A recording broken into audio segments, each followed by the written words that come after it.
Bula bula vinaka, everyone. Vinaka Valevu for joining in this evening. This is our second Talanoa session to remember the Rotuma Language Week. So we just an hour ago we connected to Aotearoa, and now we are back on the Vaka, Wanga, Nrua, and sailing across the ocean all the way to the beautiful island of Oahu in Hawaii. And so we're very happy that our guest Letila Mitchell is joining us from Honolulu this beautiful evening. It's 10 o'clock in the evening there. And so we're so grateful that she can be able to take some time aside from a very busy schedule to be able to come and talanoa with us very briefly on this very special week, the Rotuma Language Week. And also she may be sharing with us a little bit about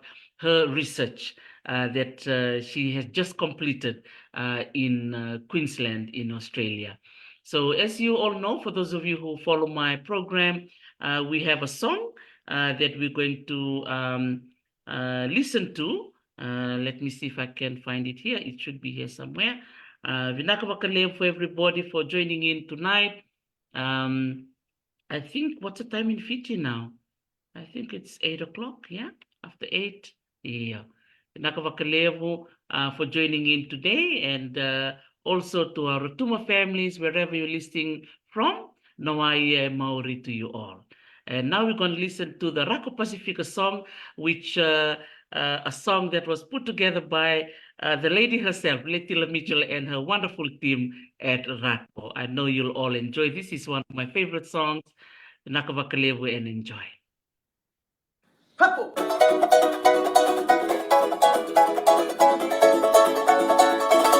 Ra'ota uma arotuma, ra'ota uma arotuma, nefu ewo, ne Pacifica.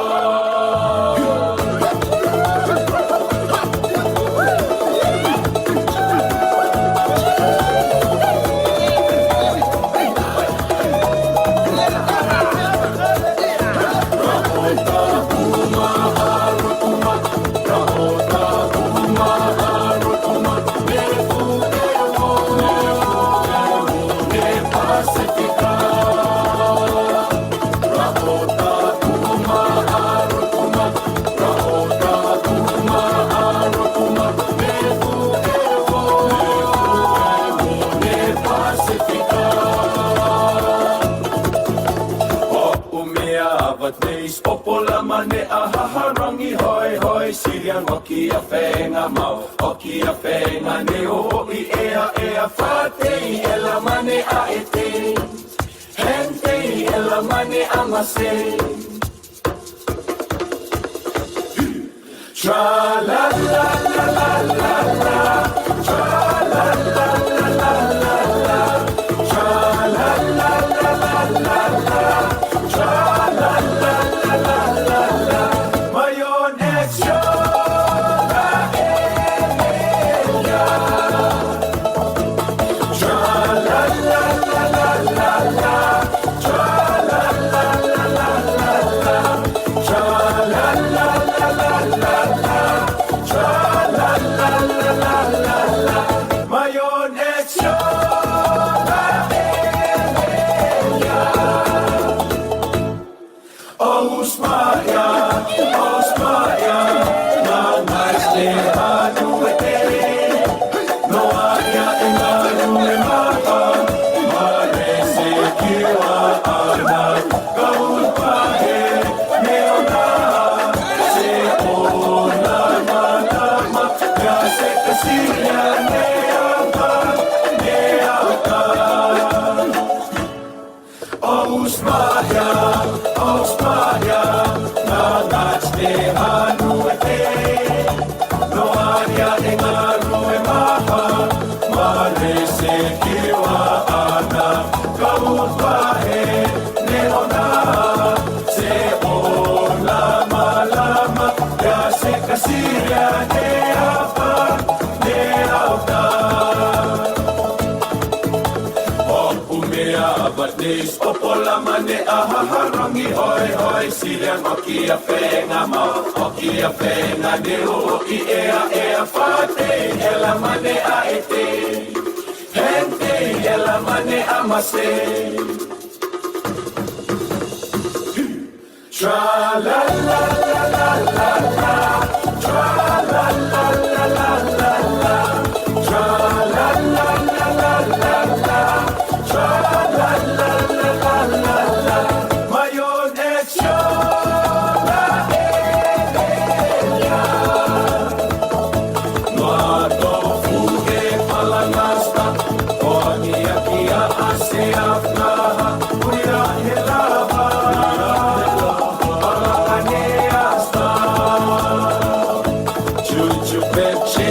Mamodusa, oi na fama marhaa, itumuta, solo hasta la sol kikia celosa, solo makia hace sol roa, kuya helava, solo hasta cha la la la la la la, cha la la la la la la, cha la la la la la la, cha la la la la la la, mayon echo la elia, ei inya leyanta kayo mawawaka, ne se talayora pola yola anya, ya abat nego, mama semo, mayone opin semo, marosio,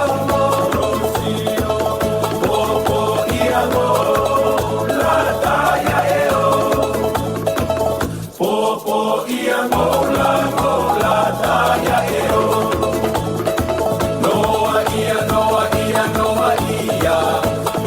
este bene isi, malo bene isi, ma omistela la otomis pu omus. Raota uma arotuma, raota uma arotuma, nefu ewo, ne pacifica. Sarong pinakandina la Serengo, Everton RAKO Pacifica, and we have the RAKO Pacifica director here with us tonight, Letila Mitchell, Mendavambula Saraviko and Bula Vinaka and Noaye Maori Letila. Naia Mori Tarisi, wonderful to see you. Aloha as well. I'm here in Honolulu, so I have to say aloha. Vinaka. What's the weather like in Honolulu tonight? Amazingly, it's raining. I think we brought the Fiji rain with us. I've never seen it rain in Honolulu all the times that I've been here. But yeah, it's rained nonstop for the last 2 days. Apparently, there's a lot of flooding, unfortunately, which is, so has meant we've stayed indoors for the last few days. But I'm sure it'll clear up soon. Absolutely. I think I was watching the news yesterday when I saw that there was the weather forecast there being being sent across to us here about the weather back home, Lisa. So hopefully that everything will be okay, particularly with all the preparation for the festival of Pacific Arts, which is coming up around the corner, and everyone is talking about it. Everyone is excited, and everyone is looking forward to it. So maybe if you want to maybe just introduce yourself to us. I know many of us. Your face is very familiar to many of us with all your, achievements you've achieved over the years. But maybe for the start of our program, a little bit about yourself and your connection to Rotuma. Well, thank you. Yeah, it's wonderful to be here with you again, celebrating our beautiful Rotuma week. So yeah, I'm Letila, and my family comes from Else and Malha and Rotuma. We also have connections in Natal, and Rotuma is a small place, so we do have heritage links all around the island. You'll find an auntie or an uncle. And yeah, Rotuma is very special to our family. Our kids, we all grew up dancing and performing with our community, and And yeah, so I think it was 2007. I lose track of time. Time goes fast. That we set up RAKO, which I've been the artistic director for since 2007, and we set that up with the purpose of, providing a platform and support for Rotuma artists to be able to grow their art forms and their practice. And then release them out into the world to be amazing leaders out there in the world. So I've, kind of led RAKO along the journey for many years, but we've had lots of sort of cycles of young people coming through, and then they fly the nest and the next cycle comes through.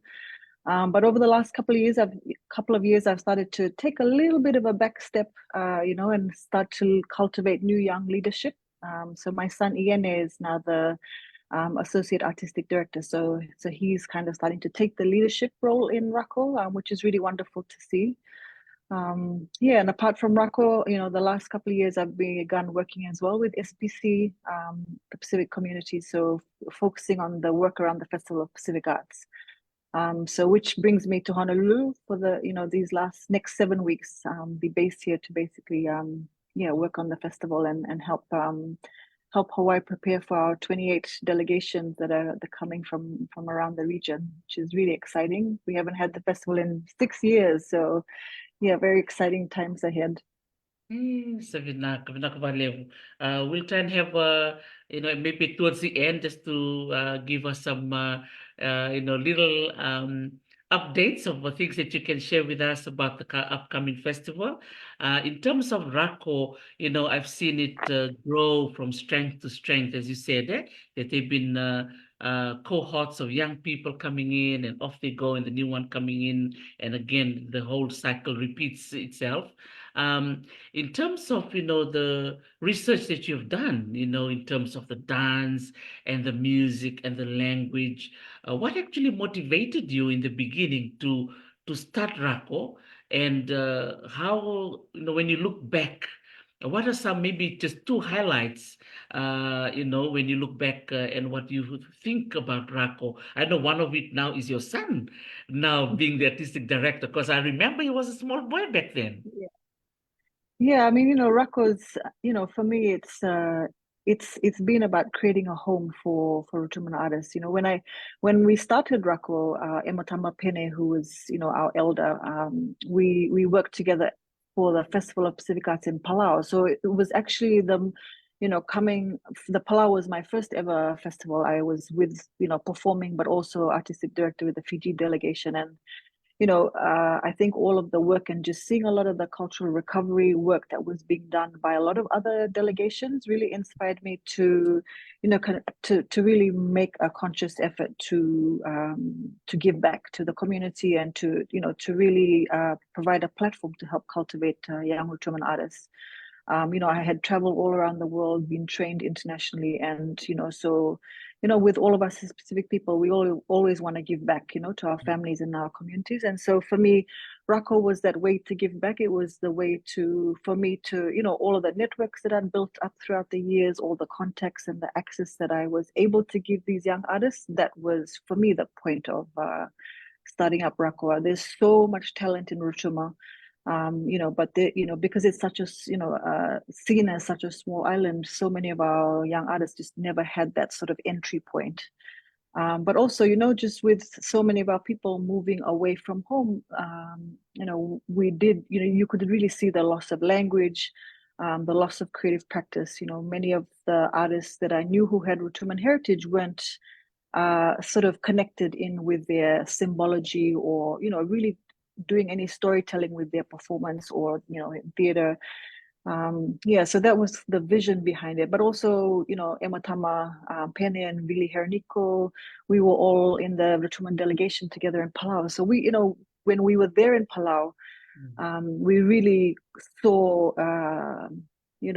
the loss of our creative practice was really evident. And we could see, like a lot of the Maori groups and Rapa Nui, how they were really strongly doing a lot of recovery work. So we came back from Palau and we actually talked about it and said, we need to set this up. And so that's where RAKO was born from. And it's just built over the years. And, it kind of moves and changes with the needs of the artists that come into the space. Yeah, so yeah, it's a long journey, and we do hope it has a long life ahead of it to be able to provide more opportunities for Rotuma artists.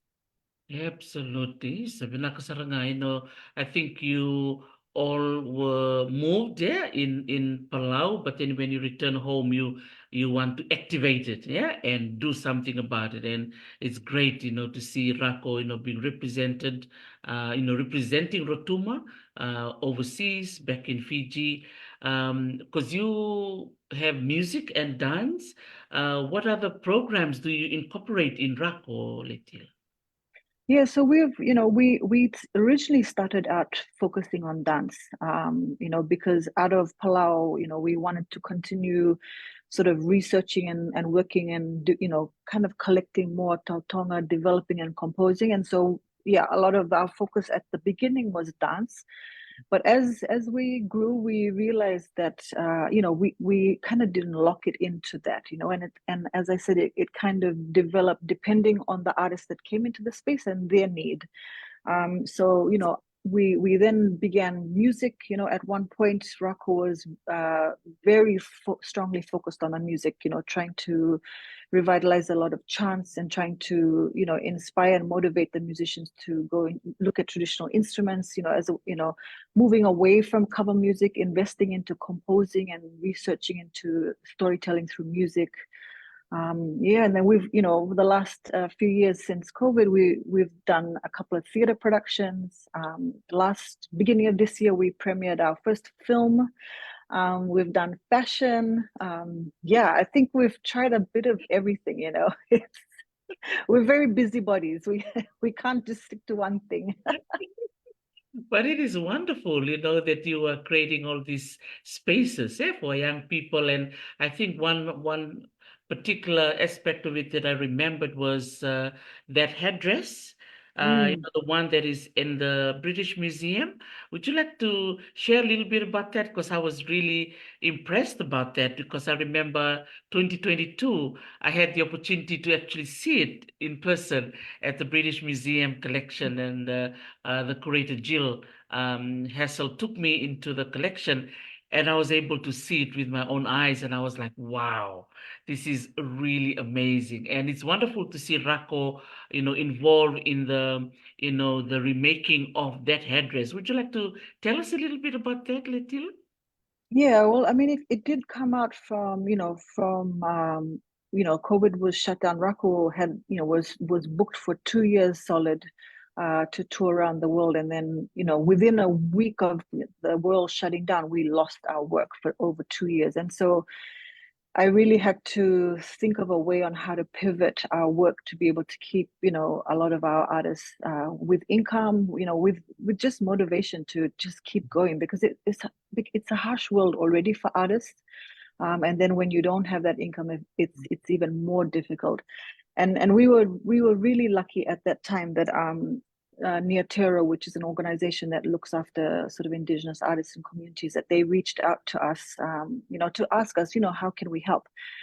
And so we said, oh, we will spend this next year on our deep cultural research. And then at the time, I met Verena Thomas and Jackie Cowley from QUT, and then they encouraged me as well to, hey, how about you try and do a PhD? And at the same time, having the conversation with you and Elise Huffer saying the same thing, you should do your PhD. I'm like, oh, that's a great idea. So the 3 years of COVID was spent doing my PhD, and with the sort of research grant from Neotero, then basically the whole team went into complete research mode for about 2 years. And so what we really, I always knew that there was other, that we had adornment and regalia that was not fabric at some point.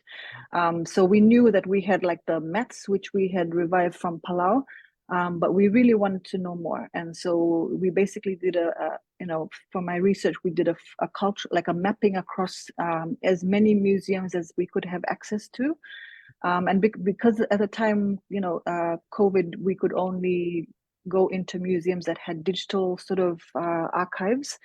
And so the British Museum was one of them. And just happened to research through all of their archives and found the Suru. So it's we were just blown away because we were like, oh my goodness, we like, all my childhood growing up, like all the tautong and all the community dancing that we'd been a part of, we'd never seen or heard about this. And so it was just a very exciting moment to discover that we had this really incredibly beautiful headdress. And so that was quite early, in the research project. And then Melissa Malu from the Australian Museum, very similar to you, happened to be in the collections at the South Australian Museum. So she sent me photos saying, hey, sis, there's two here. So then that's it. That set me on the trail for 3 years of investigation.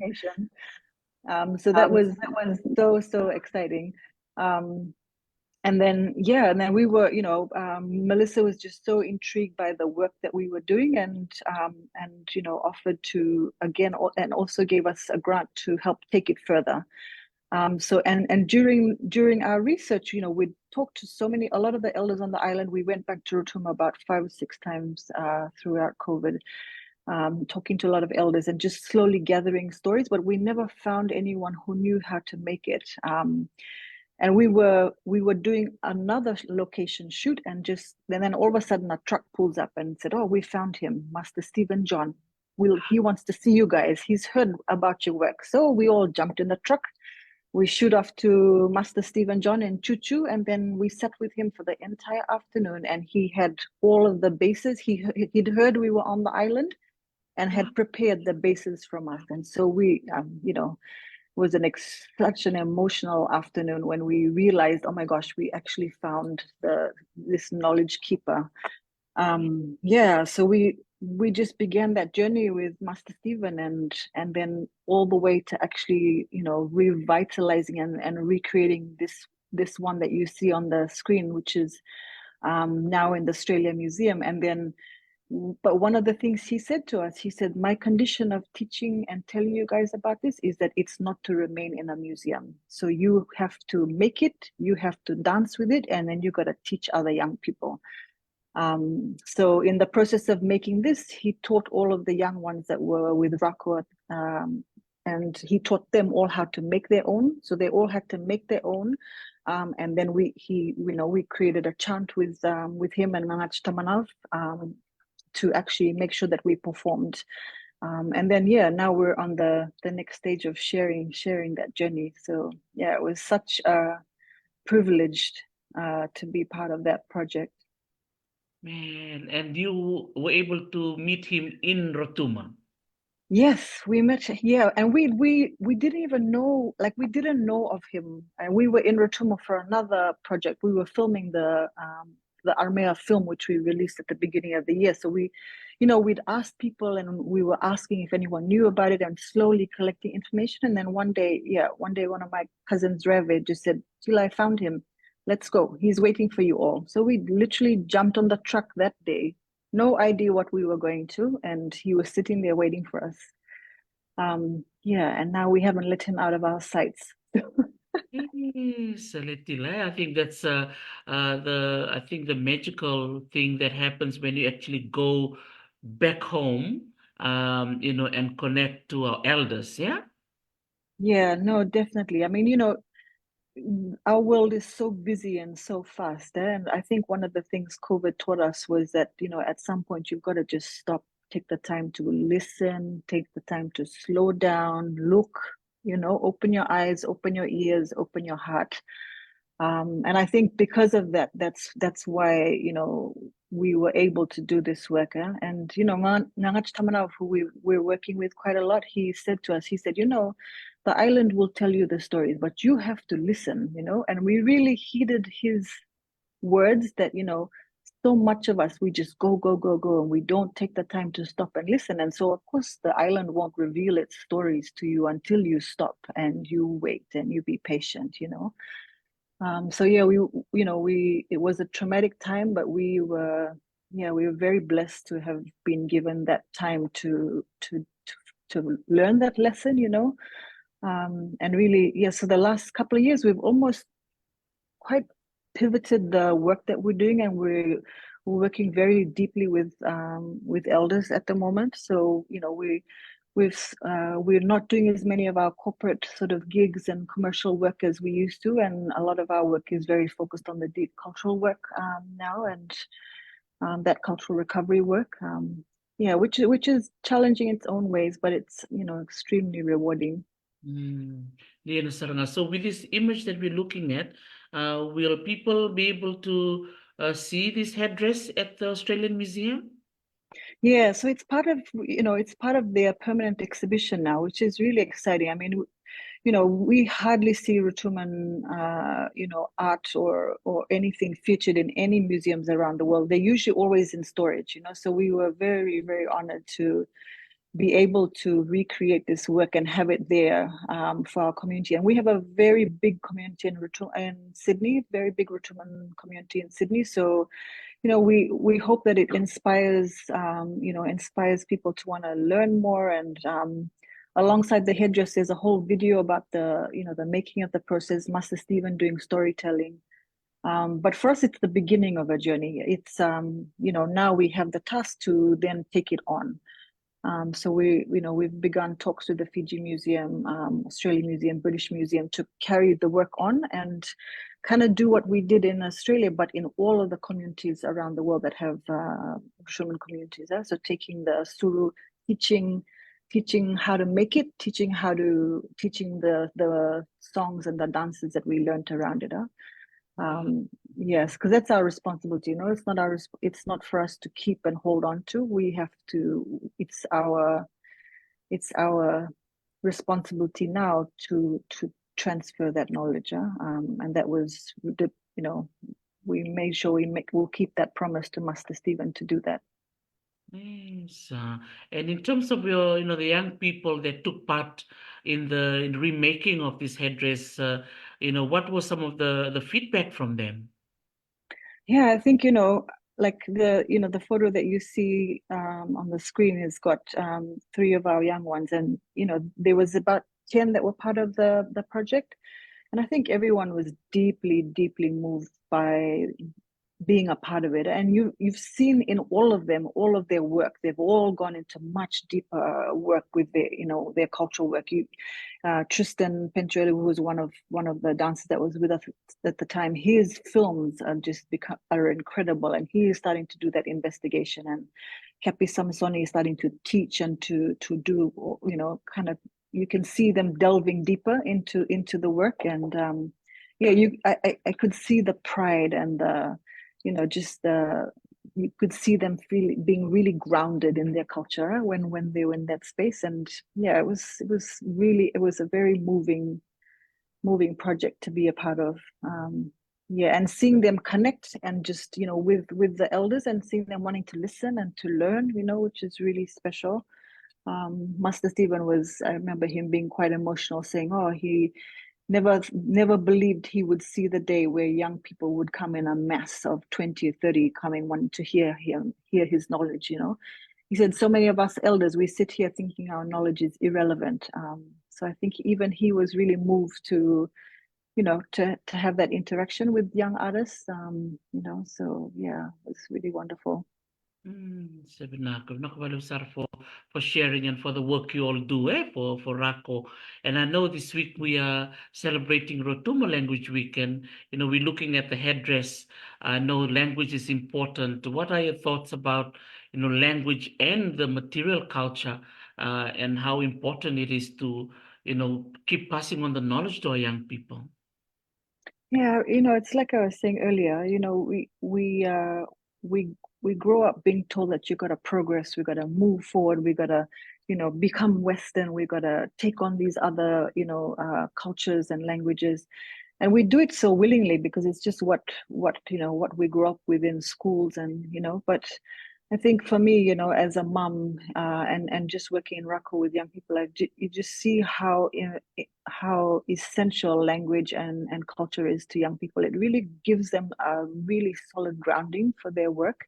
And the young people that I see that are steeped in culture, steeped in language, that are able to work in the arts, they're able to express themselves. Their level of confidence in the world is just, you can't match that that level of confidence that they can move with that ease in the world. Yeah, so it's been really important for me as a mom to make sure my kids grow up with that, and as wherever and whatever time I can invest into creating platforms to help sustain cultural practice, I will be the first one to put my hand up to help. I there's so few of us in the world that have that are grounded in language and culture, and I think it's really it's something we need to really value and treasure. For so many years we've been told that it's irrelevant, in this big global world, but I don't think so. You become such a warrior and a champion when you have your culture and your language with you. Yeah, I've definitely been, a better person for learning it over the years, growing up without it. But at least I know my kids are so confident in who they are as Rotumans, and they walk so strongly and confident when they're on the island. It's like they all grew up there. So, yeah. That's wonderful. Vinaka that you both of you have been able to take the children over to Rotuma, and that's really commendable. And I'm sure there will be Rotuman families who will be listening to our Talano today, who will be moved as well, and inspired to also make the plan, to go to the island paradise, to actually go there, even just by looking at photos. Mm. And I was just talking to Mr. Inoke and now early, and he was telling us how the food there, the sweetness of the pineapples. He was describing the food, and I remember to the Rotuman orange. Remember the kelatu na moli ni Rotuma, and Mm. we can have all the different moli, but when it comes to the Rotuman one, it's just so sweet. And he was describing how all the relatives used to come to Lotok and bring all the food, the token dinner, to see that Yeah. you've made the move to actually take the young ones back home. And when you saw them in Rotuma, what did you see the difference with them when they came back to Vitilevo, when they returned to Australia? What did you see? Yeah, I mean, it was funny because I really thought that they wouldn't fit in, or that they'd be nervous because they didn't feel they belonged. But I swear I didn't see them half the time. I'd wake up at 5 in the morning and they were gone to the other house and they were swimming, and you know, yeah, they would just they came back with definitely a different sense of who they were, like just no question, like my young one, she was 7 at the time when we went, and so she'd go back to class, people would be like, "Oh, where are you from?" She's like, "I'm Rotuma," like very staunch and strong, which was just so wonderful to see. And and for them to be able to talk about the island, knowing that they had been there, because sometimes you talk about it, but it's you almost get a romanticized version of what it was. So they saw the good, the bad, the ugly, the pure, the hardship, so they having to walk, some days when there was no water cuts, they'd have to walk for good 5 minutes to get their buckets of water to bath. It was good for the soul. It was good for them to understand there's not always the internet at hand, so but yeah, it was definitely grounding for them, and really good for them to understand where their village was, to see where their our house was, and to know that that no matter what happens in the world, they have a place to go back to, and because for the first trip that we took, I took my nephew and niece with me as well, and he we were standing and walking along the road in LC, and he was talking to one of our uncles, and he said, "Oh, uncle, if I ever wanted to come back to the island, can I rent a place?" So he's like, "No, come, son, let's go, let's go." So we all walked, and he's like, "See that plot?" He said, "That's your family's plot. Whenever you want to come back, that's yours." And so you could see in this kid's mind, he was just like, "What?" So no matter what happens in the world, that's mine. He's like, "If you land back here and you want to come back and live here, you'll get a land. We'll tell you where to fish. You'll get a pig. You'll get your pigs. You'll get your plantation." And you could just see in these kids' minds, they were just blown away that they had land, they had a place to come home to. Yeah, and I think that just makes such a difference, right? There's not a lot of people in this world that can say that you can go back to your original land where no one will dispute that you come from. Wow. Yeah, so yeah, So definitely it's grounding, life changing for them. Yeah, absolutely. Totoo ka sa and I think if Mr. Enoch is listening to our conversation just earlier on, he's planning to take his wife and the children and his grandson. So that's really, really encouraging to see. And Mm. now you're here sharing what your trip as well. Did you fly or did you go by boat on both trips? Yeah, no, we flew. Yeah, I'm terrible at sea. I get seasick. So, and we only had 2 weeks, so we did fly. But You yeah, make the so most of it. John, yeah, we did. So we made the most of it. So yeah, so we flew with the whole team. I can't remember, but I think there was about 20 of us that went. So yeah, so John Takeve led our team, and he was our leader throughout the whole trip. But yeah, it was really was wonderful to do that trip back, after the trauma of COVID, and that was the beginning of our journey. So Yeah, yeah, it was good. nice. And it's so lovely recently, seeing so many programs happening in Rotuma, the weaving of the ape, and lots of other language programs going. I think the Rotuma dictionary, so much activities. What are your thoughts about these, activities happening in Rotuma and also in Fiji? Yeah, no, I have definitely noticed that it's almost like a resurgence, huh? Mm. Um, and I feel it's being stimulated like right throughout the world. A lot of the indigenous communities, I think, after COVID, were really activated, and there was a real strong movement of people to move back to culture, to move back to better ways of living, to learn their fishing again. And yeah, I've definitely seen that increase in activities from a lot of our Rotuma community, and a lot of it really led by young people, which has been really amazing to see.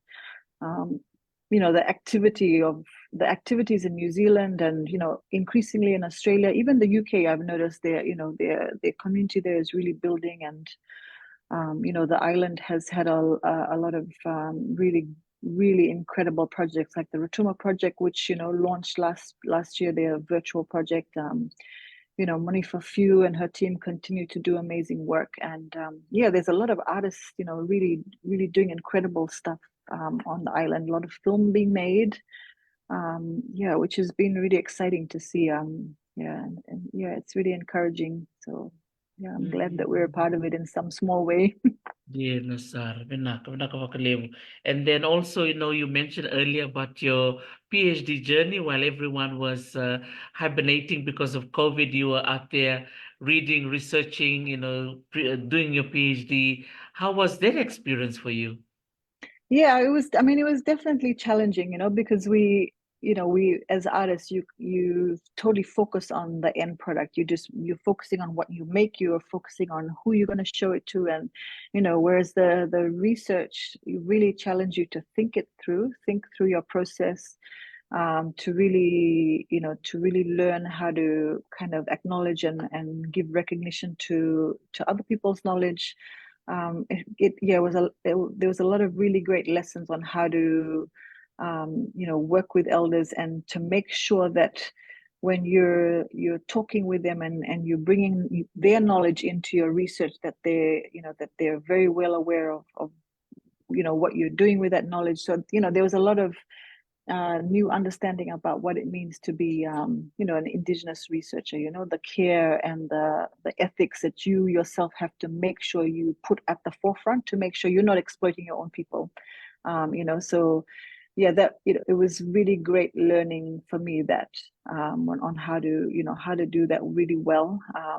How to work with community, how to be confident to have weaknesses, and how to be confident in not knowing everything. It was challenging, but enlightening, to be able to do that. And yeah, I mean, I was lucky. John and I were on a similar journey, because John was doing his master's at the same time. So we would feed off each other, which was really, really great. And Zelda and Yene were both studying, so we had a little bit of a cohort ourselves, and helping to share the research and the practice. But yeah, it was a very exciting journey. I actually didn't want to stop, because I felt every time I learned something new, there was like 100 more things to learn, And so my supervisors were like, Letila, stop. You need to stop researching and talking to elders, because you'll never finish. Wow. And so for those who may be curious about your research, what aspect about your Rotuman heritage was involved in your research for your PhD? Yeah, so what my focus was to look at it was the concept of, when you're growing up in schools, you're told that what's in a textbook is what's real.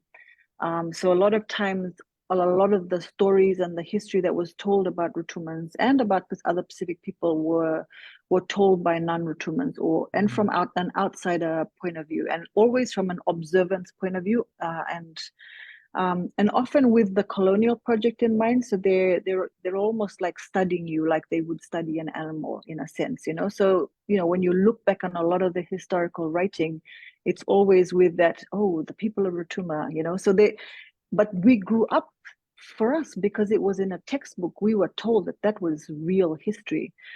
So what I did with my work was that I did all this archival sort of research about our costuming, our adornment, our regalia, what the kings used to wear, and kind of mapped out what was written in the museums and in the libraries and challenged it with the elder stories.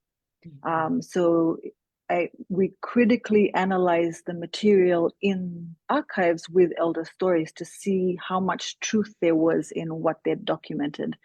And then went further to then match it with other Pacific cultures that had similar oral stories or similar writings. And so, and for me, it was about kind of moving Rotuma away from this idea that Rotuma is this small, isolated island that kind of is nothing, to re-centralizing Rotuma as part of the Maohi kingdom. So at one point, it was part of this huge voyaging kingdom that was connected to Raiatea, connected to the Cooks, connected to the Marais, all around the region. And so throughout the research, I've mapped out that kingdom. And so then you start to see Rotuma as part of this huge network of voyages. And then by understanding that, I was then able to understand why a lot of our creative and our cultural practices stopped, like why we stopped weaving, why we stopped making the suru, why we stopped making feather cloaks. Apparently, we used to have these big, beautiful feather cloaks, very similar to the Maoris. We used to make beads out of whale bone, so we had a lot of these really incredible creative practices that stopped because we stopped making regalia for the monarchs. Our women were known to be exceptionally fine weavers, and so they wove for a lot of the royal families throughout the Maohi kingdom. Their weavings were sought after. So my research kind of maps that all out, and then I presented all of that work to a group of young Rotuman artists and got them to do creative responses. So we've got all these digital stories on how they responded to all of the material. So the archival material, the elder stories, and then how you make new work in response to that. So, so it's almost also challenging the idea of the contemporary and the traditional. There's no such thing. Your arts practice evolves as you go, and it's informed by the past and the future. And so it was really kind of, it was a critical analysis on how we see creative practice and art and material culture. Sorry, I'm very terrible at telling you what it is in 2 sentences. I love it. I love it. Vinakabalebong, Beletani, when you sharing that, it gives the bigger picture. I love the Maori kingdom that you talked about.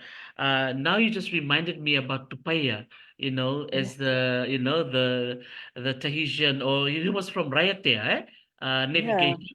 Yeah. Yeah, and so Tupaya, his family he was from Raiatea, but he had Rotuman links.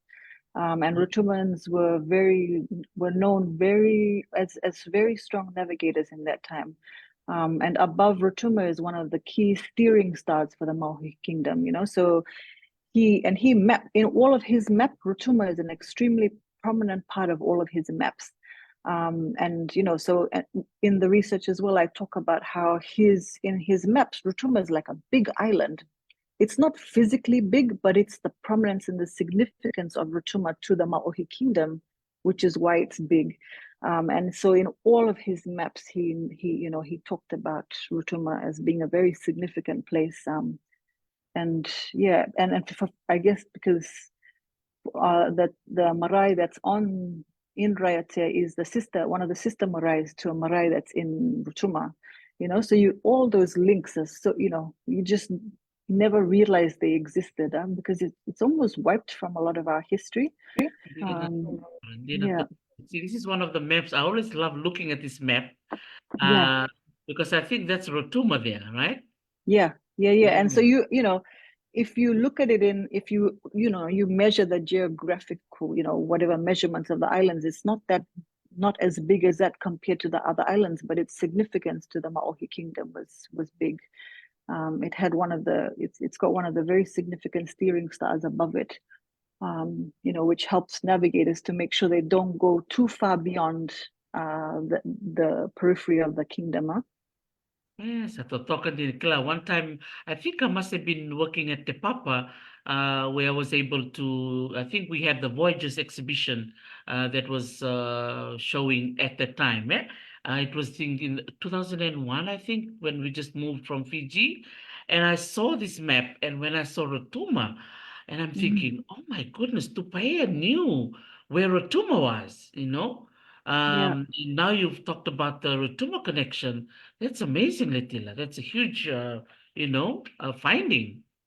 Yeah, well, Rotuma, like the way he maps it out is that Rotuma was your furthest most west point, and then Rapa Nui was your furthest east, and then Hawaii was your most north, and then Aotearoa was your most south. If Raiatea was your center point, so they all navigated using island compasses, and so the Maohi or the Polynesian compass, it's where you are when you're on the canoe. And it's hard to explain. Like the Western sort of sailors, their compass, it's their points, and the way that they navigate direction is very different. Whereas with our navigators, it's like your central point is here, and then you've got your points around you, where your canoe is. Huh? Mm. And so they always knew that if they went too far past Rotuma, past the star Syria, which was above Rotuma, that they would end up in Australia or Papua New Guinea, or they would go Wow. too far. And it's difficult to get back, because once you miss Rotuma, it's very far to the next islander. Whereas with Rotuma, you can go from Rotuma, and on really clear days, you can see like the next point. And it's like if you look on this map, you can see the treks all the way down. So it'll take you all the way back, so there's really clear tracks on how to go from one island to the next, in with enough time to replenish, so you can keep moving. Huh? So yeah. Absolutely. When I first saw this map and I saw Rotuma, I was so happy, and proud at the same time, and I'm thinking, oh my goodness, Tupaya was so knowledgeable. And then I noticed that, every island has the O in front of it. And then I think it was Sean Mellon, well, Dr. Sean Mellon now, they were saying that they were writing it down because when they asked him, what is this place? How we respond. We say, oh, or Mm-mm. Rotuma, or Oahu, or Hawaii, or Aotearoa. So the O is always in the front because that's how Yeah, you respond. Yeah. And so when they wrote it, they put O in front of everything. So that was amazing when I saw that too. yeah. And I mean, Rotuma is very rarely on any maps today. It's become, this apparently this little dot somewhere in the ocean that everyone's forgotten about. So I really talked about how, when you remove the colonial boundaries, and when you remove the colonial maps and you start reusing our old maps, you realize that we're such a vast continent. It's just, as Epeli Hawafa said, we're a sea of islands. We're not these isolated peoples that don't know what we're doing in the world. Our ancestors were, the level of excellence and knowledge that they had, and all we can do today is try and aspire to be as good as they were. Yeah, Natodok. What a wonderful way to remember those knowledge, those ancient knowledge. And I think for most of us who work in the museum, we find ourselves, very privileged. That's how I felt myself, working in the museum. Sometimes when I'm holding on to a particular artifact in the collection store, it always remind me, sometimes I stop and think and then realize who made this? Who was the last Yeah, person to hold this particular beautiful, necklace? Uh, yeah, who wore it and on what occasion?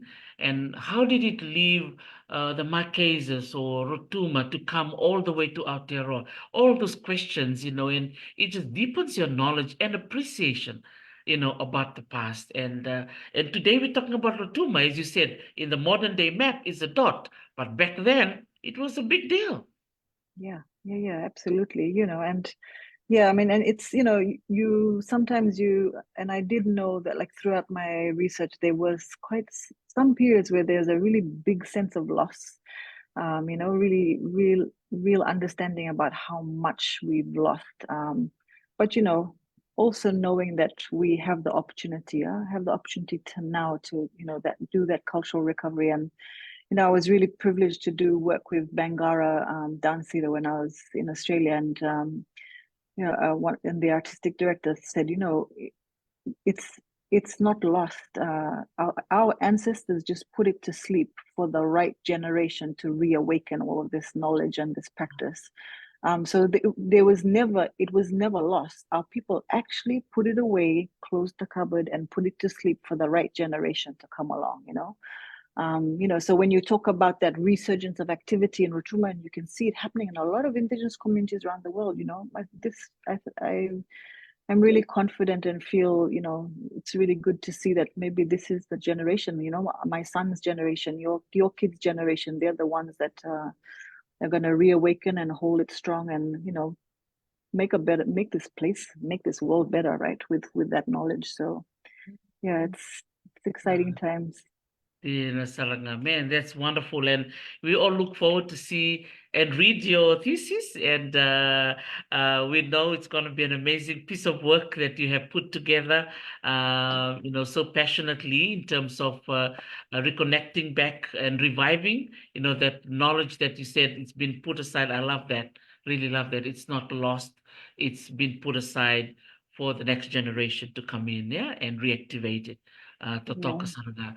And now, we are heading towards the Festival of Pacific Arts, and I know you one of the lead person in the whole preparation of the festival.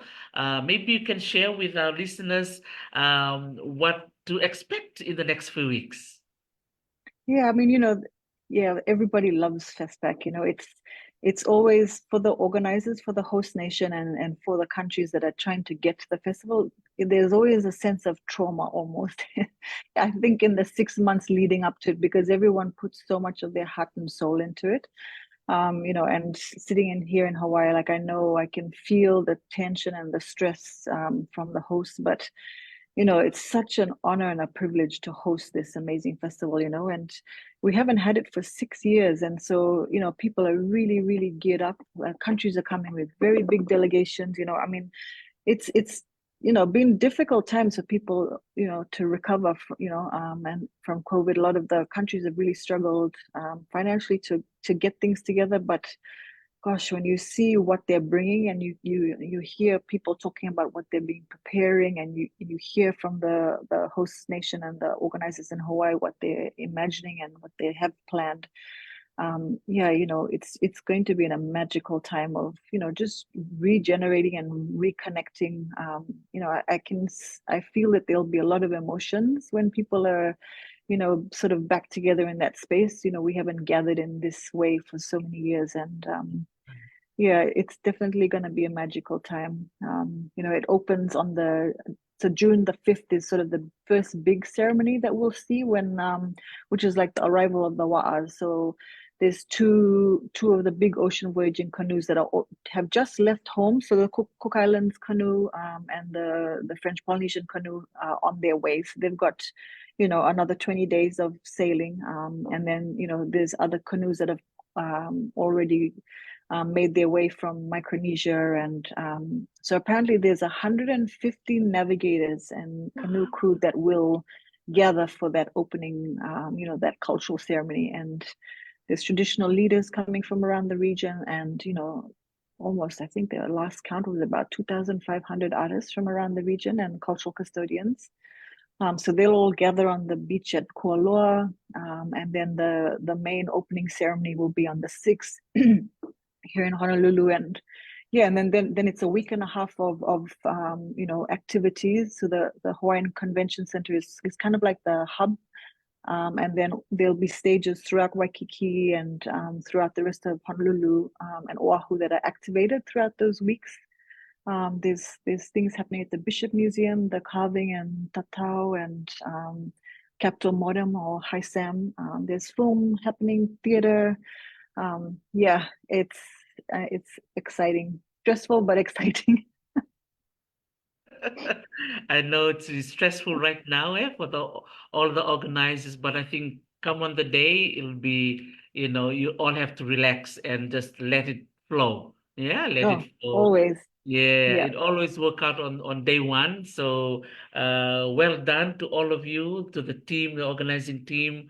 We send all our best wishes to all of you, and we're all behind you. And definitely, everyone will be meeting together over there in Honolulu. As I was telling you, in the last couple of days, I've been getting emails and messages. See you in Hawaii or see you in Honolulu.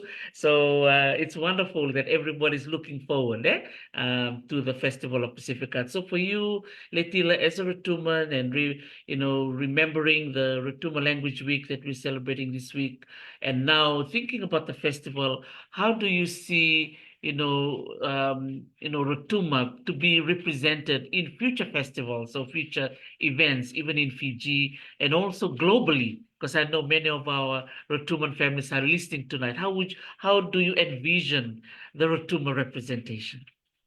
Yeah, I mean, I'm definitely confident that, our Rotuman artists are gaining a lot of visibility. Like Master Stephen, who was part of the Suru project, he's part of the Rotuman delegation coming to the festival. So when we took him with us to Sydney, it was the first time he'd ever traveled internationally. And now he's coming to Hawaii. Next minute, he's gonna be in New York. Who knows? Paris. So you can definitely see the momentum of Rotuman artists building their visibility, their confidence in their work. There's some really new and exciting artists that are coming out of Rotuma. I think for the first time since the 1970s, one of the elders was saying the Rotuman delegation is coming from the island. So usually the Rotuman delegation comes from either the community in Suva or a mix of community in other diaspora. But I understand that this is the first time that the delegation has come from the island, which will be really amazing I think, for the youth on the island to be able to have that opportunity, because then they get stimulated too by seeing other indigenous communities and their cultural recovery work. So I'm excited to see what they take back to the island and what that stimulates. And Jonathan Fong with his Rotuma project, he'll be at the festival to highlight that work. Shane Tonu, who's quite a famous international Rotuman, international sculptor of Rotuman heritage. Apparently, one of his sculptures will be featured at the festival. So you can see the visibility and the momentum of artists growing. John Takeve is working alongside the ministers of RMI and Tuvalu, and as a convener for climate change panels. So there's a lot of Rotuman leadership coming to the forefront, which is exciting. Our Deputy Director General for SPC is Rotuman, and she will be leading the SPC delegation. So it's really, you can see that prominence developing, which is exciting. And at the same time, Fiji Fashion Week is happening, and Hupfield is, the opening show for Fiji Fashion Week. So there's a lot of hive of Rotuman activities. So maybe they're reigniting that Maori kingdom So yes, it'll be exciting to see what happens over the next few years. Oh, vinaka valeu. I mean, I can feel the optimism, and I think you're absolutely right. The presence of Rotumans in different areas of the arts, even we haven't even been to other fields yet, but Mm, just by sharing all those names is shows how impactful the contribution yeah. everyone is making, and there's so much hope for the young people. So speaking of young people, maybe I'll give you the time to say a few words of encouragement to young Rotumans listening in and also their parents, just to do with their, being proud of being Rotuman and be proud of their identity and heritage. Thank you. Yeah, I think, my encouragement to parents, is that if you see that your kids have, artistic talent or creative talent within them, uh, I just encourage them to help foster that, because a lot of times, and I know too as a mother, you want the best for your kids and you want to ensure that they are successful in the world. But you can find the balance with education and arts and cultural practice. So I really do hope that, and encourage parents to help cultivate their young people's passion for the arts and passion for their language and culture. And yeah, and we're always here to help provide any support and guidance. But yeah, and really just encourage other young Rotuma artists to strive for your identity. That there's nothing you can't learn. Never be afraid to learn and try something new. We'll all make mistakes, but with every mistake comes so much amazing learning and growth. So yeah, just encouraging creative courage, I think, is the main thing. Oh, and now, man, that's a beautiful way to conclude our Talanoa this evening. Thank you so much for those words of encouragement and for teaching us. Even the Maori Kingdom. That's something I'm gonna maybe read up about too. In terms of how impactful Rotuma was, back then. Mm. And it's a good time for us to reflect on our past and bring those rich cultural history to the present and of course to our future generations. Vinaka Sar Letila, we wish you all the very best and definitely I will see you in Waikiki during the festival and along to all the team in Honolulu and yeah, look forward to catching up and just being surrounded by all our wonderful artists from around the region, but most definitely from our team in Fiji, who many of them are looking forward to be there in the next few weeks. Vinaka and happy Rotuma Language Week to you and Rotuma Day tomorrow. Tarisi, have a wonderful night. Naka, Mahalo. mahalo.